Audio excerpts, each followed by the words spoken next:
मुंबई शहर में रहने वाली शान्या और निहारिका दोनों सगी बहनें थी। दोनों एक ही कंपनी में नौकरी करती थीं। उनके माता पिता का देहांत कई साल पहले हो चुका था। तब से उन्हें उनके बड़े भाई ने ही पाला पोसा था।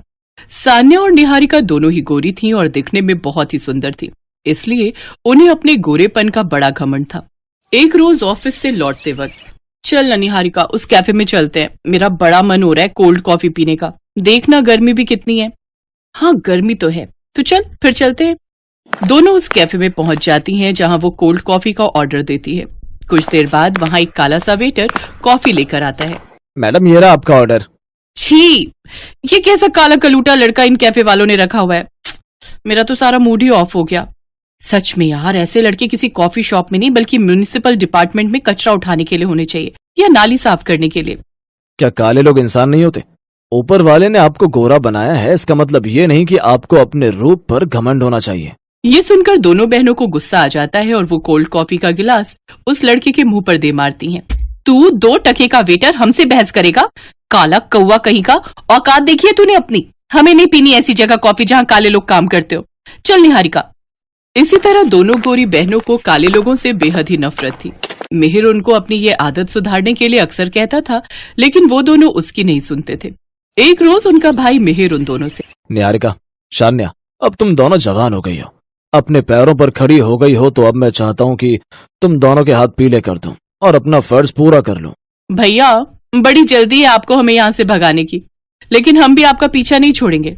हाँ भैया, हमारे जाने के बाद आप यहाँ बिल्कुल अकेले हो जाओगे, इसलिए हम चाहते हैं कि पहले आप शादी करके हमारे लिए भाभी ले आओ, उसके बाद ही हम शादी करके यहाँ से जाएंगे।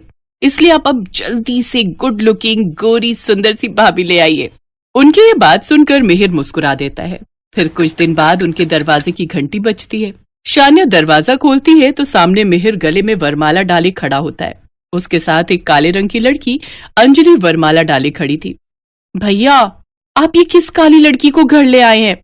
तमीज से बात करो शान्या, ये तुम्हारी भाभी और मेरी पत्नी है। तभी वहां निहारिका आ जाती है। भैया ये क्या मजाक है, ये काली लड़की हमारी भाभी नहीं हो सकती। ये तुम दोनों ने क्या काली काली लगा रखा है?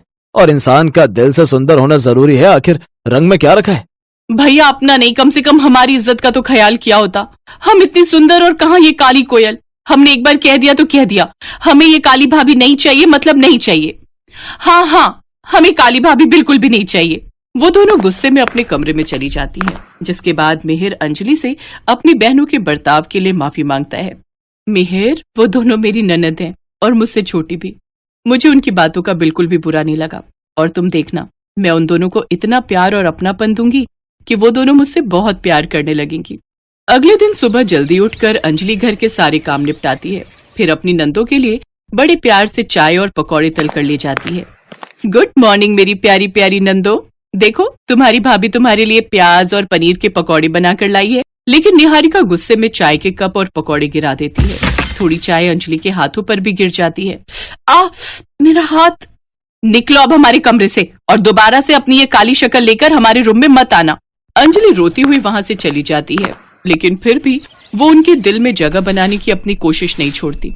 वो अपनी नंदों का कमरा साफ करती, उनके कपड़े धोती और उनकी जरूरत की हर चीज उनके लिए लाती। एक रोज, निहारिका कहाँ है तू यार, जरा मेरा सर तो दबा दे, बहुत दर्द हो रहा है। निहारिका उस वक्त बाथरूम में होती है और शान्या सोफे पर आंख बंद किए अपने दोनों हाथों से सर को पकड़े हुए बैठी थी। तभी वहां अंजलि आ जाती है और वो शान्या का सर दबाने लगती है। आहा निहारिका, क्या जादू है यार तेरे हाथों में, वाह मजा आ गया, क्या मसाज करती है तू, आहा वाह वाह वाह वाह। तभी निहारिका बाथरूम से बाहर आती है और शान्या पानी पीने के लिए अपनी आंखें खोलती है तो सामने निहारिका को खड़ा पाती है। हैं, तू यहाँ है तो मेरी मसाज। शान्या पीछे पलट कर देखती है, फिर अंजलि को देखते ही वो गुस्से में आ जाती है। ई छी छी, इतनी देर से तुम अपने काले हाथों से मेरा सर दबा रही थी। हे भगवान, अब मुझे नहाना पड़ेगा, वो भी गंगा जल डालकर। कहीं इस कल्लो के छूने से मैं भी कल्लो ना बन जाऊं। यू इडियट, खबरदार जो आज के बाद मुझे हाथ भी लगाए तो। ये कहकर घमंडी ननद जल्दी से नहाने चली जाती है। ऐसे ही कुछ दिन बीतते हैं। एक रोज दोनों बहनें आपस में बातें कर रही होती हैं। हमें कैसे भी करके इस काली भाभी को यहाँ से भगाना होगा। अगर ये यहाँ से चली गई तो फिर हम भैया की शादी किसी भी गोरी लड़की से करवा सकते हैं। वाह क्या आइडिया है सिस्टर। अब वो जानबूझकर गोरी गोरी सुंदर लड़कियों को अपने भाई को पटाने के लिए भेजती। कभी लिफ्ट के बहाने तो कभी मदद के बहाने वो मिहिर से टकरा जाती, लेकिन फिर भी मिहिर उनकी तरफ बिल्कुल भी भाव नहीं देता। हाय हैंडसम, मेरी स्कूटी खराब हो गई है, क्या तुम मुझे आगे तक लिफ्ट दे दोगे? हाँ जरूर, आप तो मेरी बहन जैसी हैं। धत तेरी की, जा नहीं चाहिए तेरी लिफ्ट। इसी तरह वो बार बार नई लड़कियां भेजती, लेकिन उनकी ये स्कीम काम नहीं करती। ओफो, सारी तरकीब फेल हो गई। अब हमारे पास एक ही रास्ता है। वो क्या? जब तक वो कल्लो इस धरती पर रहेगी, भाई उसके अलावा किसी और की तरफ देखेगा भी नहीं, इसलिए उसे सदा सदा के लिए रास्ते से हटाना ही बेहतर होगा।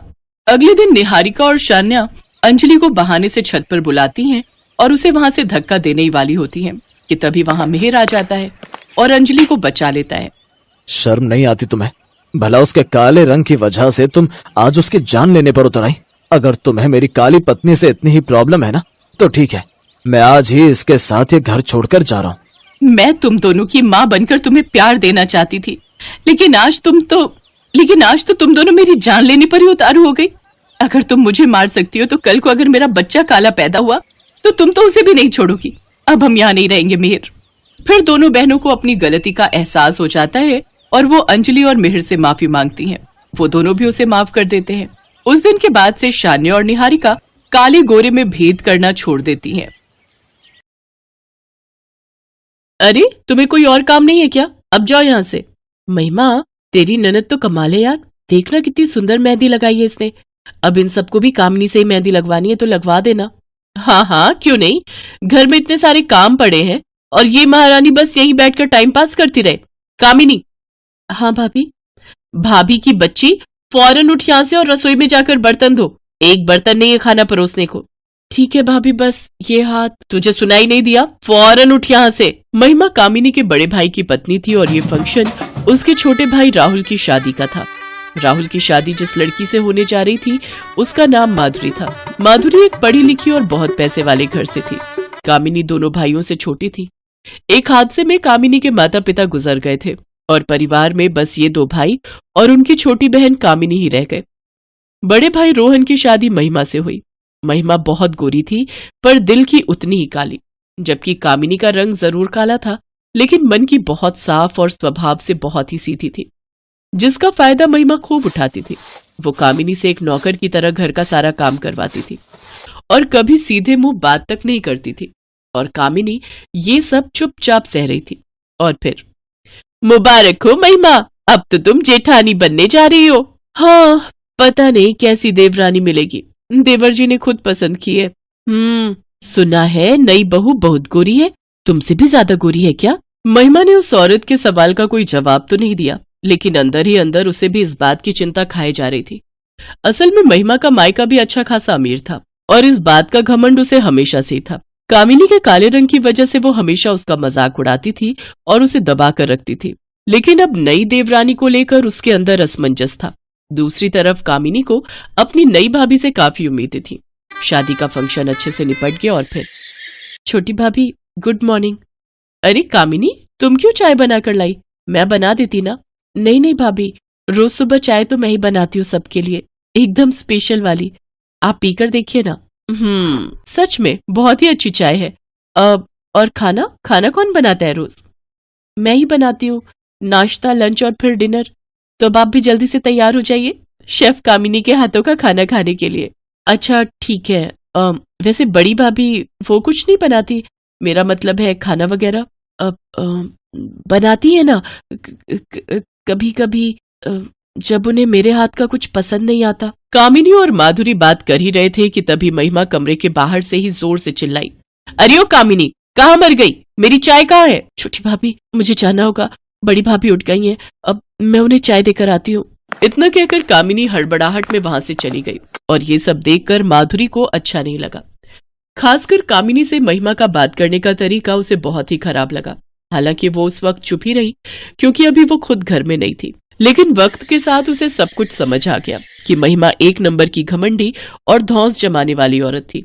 और फिर, एक बात बताओ कामिनी, ये बड़ी भाभी शुरू से ही ऐसी है क्या? मतलब पहले तो किसी से बात ही नहीं करती और जब भी मुंह खोलती है तो बस जहर ही उगलती है। अब हाँ, वो थोड़ी ऐसी ही है। वो तुमसे इतना काम कराती हैं, तुम्हें सारा दिन इतना कुछ सुनाती हैं, तुम पलटकर कुछ कहती क्यों नहीं हो? भाभी, मेरे मम्मी पापा नहीं है ना, और भैया लोग भी अपने काम में ही बिजी रहते हैं। शादी के लिए जो भी लड़का मुझे देखने आता है वो मेरा रंग देखकर मेरे मुंह पर ही मना कर देता है। तो एक तरह से मैं बोझ ही तो बनी हुई हूँ सब पर। तो अगर बड़ी भाभी कुछ बोल भी देती है तो इतना कहकर कामिनी चुप हो गई और माधुरी सारी बात समझ गई। फिर उसने कुछ सोचकर कामिनी से कहा, कामिनी, वैसे तुम्हारी हॉबीज क्या है? भाभी, मुझे ना मेकअप करना, मेहंदी लगाना और हेयर स्टाइल बनाना, ये सब बहुत ही अच्छा लगता है। अरे वाह, तो तुम ब्यूटिशियन का कोर्स क्यों नहीं करती? करना तो चाहती हूँ पर भाभी उसमें बहुत खर्चा होगा, और फिर घर के सारे काम ये कौन करेगा? अरे मेरी ननद रानी, तुम चिंता क्यों करती हो? तुम्हारी भाभी है ना, मेरे पास तुम्हारी हर मुश्किल का हल है। माधुरी की ये बात सुनकर कामिनी बहुत खुश हो गई। अब ये दोनों हमेशा साथ रहती और सारा दिन बातें करती, और ये बात महिमा को बिल्कुल पसंद नहीं आ रही। माधुरी ने अपने खर्च पर शहर के एक बड़े सैलून ट्रेनिंग इंस्टीट्यूट में कामिनी का एडमिशन करा दिया और फिर, भाभी, आई लव यू, आप कितनी अच्छी हो। आई लव यू टू ननद रानी। बस पूरी मेहनत से काम सीखो, फिर अपना पार्लर खोलना। और हाँ, मैं जब तुम्हारे पार्लर में आऊं तो मुझसे पैसे मत लेना, ठीक है ना? अरे भाभी, आपको तो हमेशा मैं ही सजाऊंगी, खुद अपने हाथों से। इस बात पर दोनों हंसने लगी। शाम को कामिनी ने एडमिशन वाली बात अपने भाइयों को बताई तो वो ना तो खुश हुए और ना ही इस बात का उन्होंने कोई विरोध किया। लेकिन महिमा फौरन भड़क उठी। अच्छा, ये हर रोज तफरी मारेगी तो घर का सारा काम कौन करेगा? भाभी, आप चिंता मत करिए, मैंने एक हाउसमेट का इंतजाम कर दिया है, वो कल से आकर सारा काम संभाल लेगी। अच्छा जी, और उसके पैसे वो कौन देगा? वो हम मैनेज कर लेंगे भाभी। ठीक है भाई, अब तो घर के सारे फैसले मुझसे बिना पूछे ही होने लगे हैं। सही है। इतना कहकर महिमा वहां से उठकर चली गई, लेकिन घर के सभी लोग उसका नेचर जानते थे। दोनों भाइयों ने कामिनी को ब्यूटिशियन का कोर्स करने की इजाजत दे दी और यहाँ से कामिनी के लिए सब कुछ बदलने लगा। पता है भाभी, आज सेलो में ना मेहंदी लगाना सिखाया। पता है, मेरे बनाए डिजाइन की सबने तारीफ की। सच में भाभी, अब तो चाहे मेरी शादी ना भी हो तो भी मैं बहुत खुश हूँ। अरे, पर क्यों नहीं होगी तुम्हारी शादी? ऐसा क्यों बोल रही हो? अरे भाभी, हर कोई आप जैसा नहीं होता ना, सबके लिए लड़की का रंग बस गोरा ही होना चाहिए। मुझ जैसी काली लड़की को देखकर तो सबका मूड ही खराब हो जाता है। नहीं कामिनी, ऐसा नहीं है, रंग से ज्यादा इंसान के गुण मायने रखते हैं। और तुम देखना, एक दिन तुम्हें जरूर कोई ऐसा मिलेगा जो तुम्हारे गुणों को पहचान कर तुमसे बहुत प्यार करेगा और डोली में बिठाकर अपने साथ सात समंदर पार ले जाएगा। माधुरी की यही बातें कामिनी को आत्मविश्वास से भर देती थी। वो पूरी मेहनत से अपना कोर्स कर रही थी। फिर एक दिन सैलो जाते वक्त रास्ते में कामिनी ने देखा कि एक कार सड़क हादसे का शिकार हो गई है और उसमें भयंकर आग लगी हुई है।